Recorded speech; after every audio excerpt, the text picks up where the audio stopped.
Hello, Mr. Owoseni. We're all here today for the Occupy Nigeria London version for the fuel subsidy. And there's a question that seems no one is paying attention to, is what I would like to ask you today. Experts have reported that the oil reserves in Nigeria could possibly dry up in 35 to 40 years. If this fuel subsidy is not removed now, as the president is trying to do to save for future generation unborn, what will be the hope of our children and our grandchildren? Well, number one, it's a shame that we're even basing the future of our children on the availability of crude oil. It is a shame because in any sane country, the sources of wealth, the sources of income, the sources for government funds, they're diversified. You have the solid minerals, you have commerce, you have taxes, you have petroleum. But in Nigeria, nobody wants to farm, nobody wants to, mine, nobody wants to do anything, and government has not done enough. Do you get what I'm saying? So the question is even wrong in the first instance because it is a shame that we are asking that question in this day and age, that the future of our children depends on us. It should not be the case. But let's fast forward to 2060. Yeah. Oil reserves dried. Yeah. And no other source of income for the country, because since the exploration began in 1956, the federal government of Nigeria has quietly turned the eye away from every other source of general revenue. Since 1956, it started in Olobiri Delta, and since then we've relied on oil. So why do we think Nigerians will change their cost of income based on without the availability of oil? The question is, let me ask you, don't you think there's a security implication? National security is very key. A nation will never put its wealth in one source because of national. But we've done that. No, and that's what I'm saying, that it is wrong. And governments since Obasanjo, they've been talking about the NEITI, National Extractive Industries Initiative, Transparency Initiative, and so many things.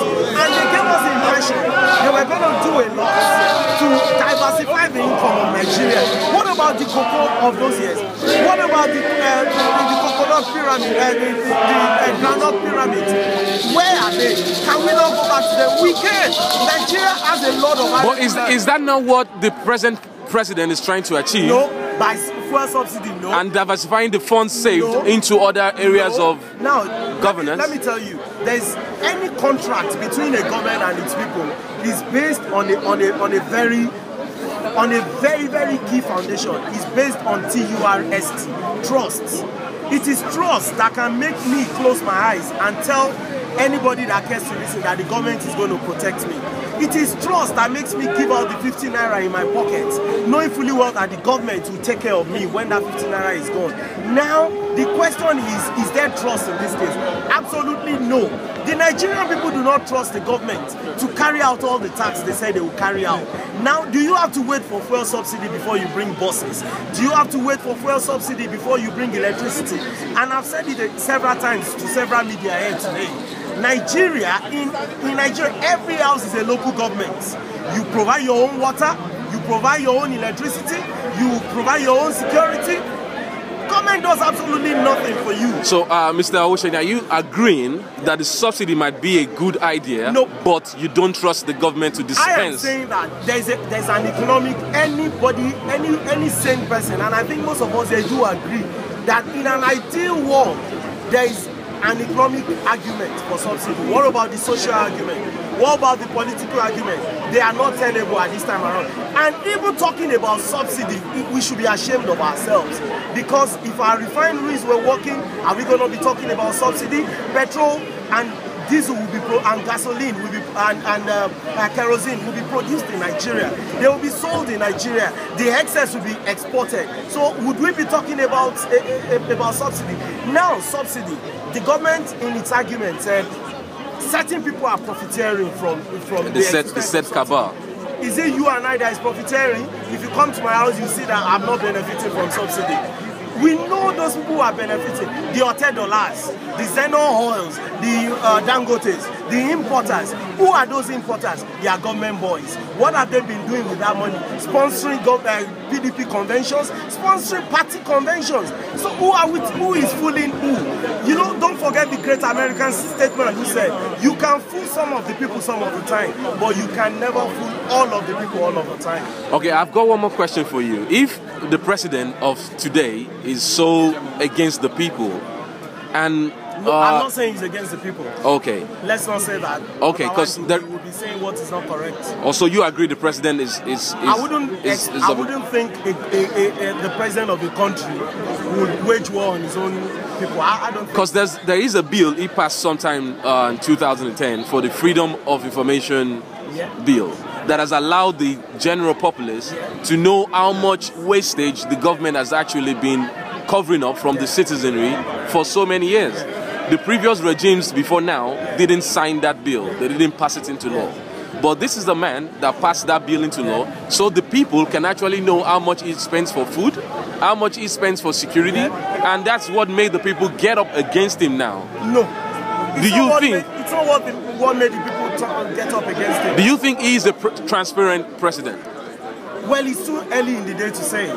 But I've seen some things that makes me very, very scared. Some things have happened that really made me to be very scared about this president. Because if sorry to cut you short, if the said oil money bags are sponsoring the PDP and they are the ones benefiting from the fuel subsidy that was in place before, and the president is removing it now, doesn't that say something that he is not probably benefiting from this cabal? No, it doesn't say anything. And I'll tell you what, it doesn't say anything at all. Because at the end of the day, you know, Nigerians are just saying, can we bear the...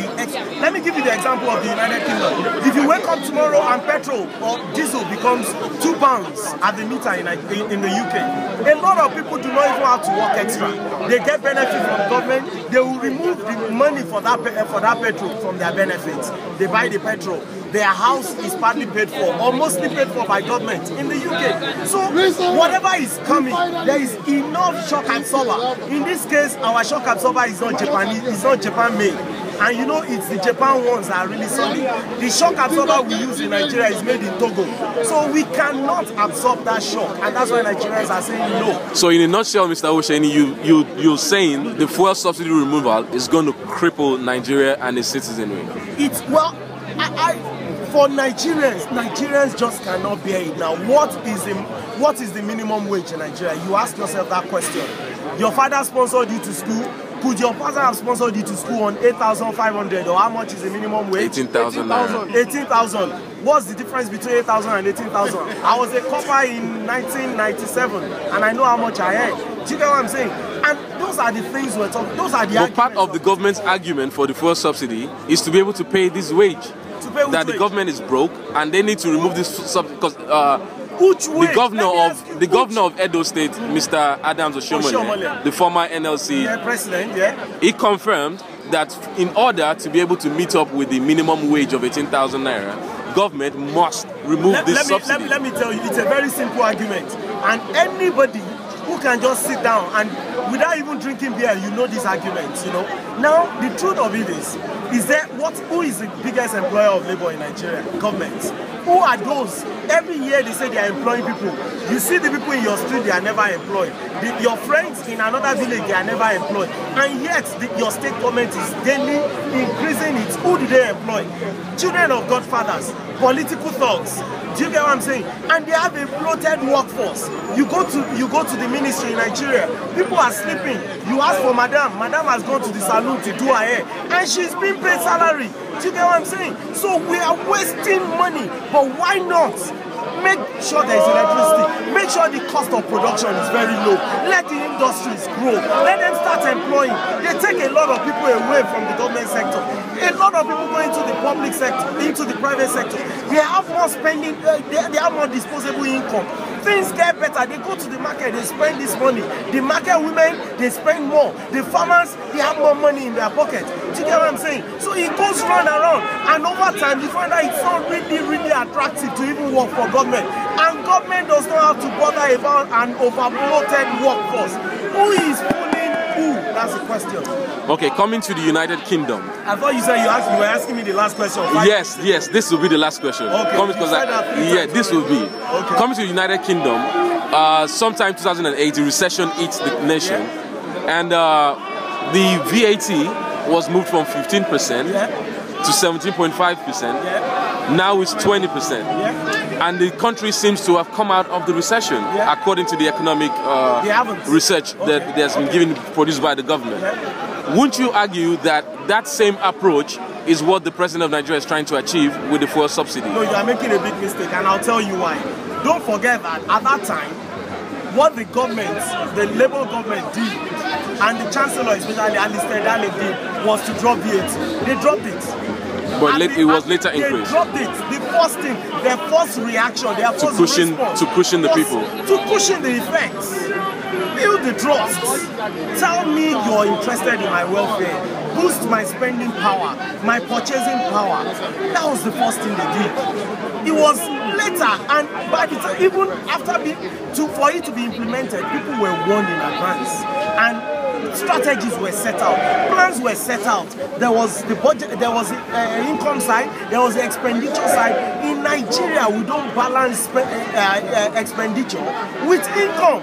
We just spend and spend and spend, and that's why it's very easy for a local government chairman or a senator whom you used to know on your streets 10 years ago as a very poor man who was always begging for money. He gets to Abuja, then he comes to London, he buys a house, cash, 1 million for his girlfriend, not for his wife, because he has already bought a more expensive one for his wife. Then you wonder what is happening. I've seen councillors that cannot even speak to you on the street, and before you know it, they are building houses left, right and center. Where is the money coming from? My brother, it is our money.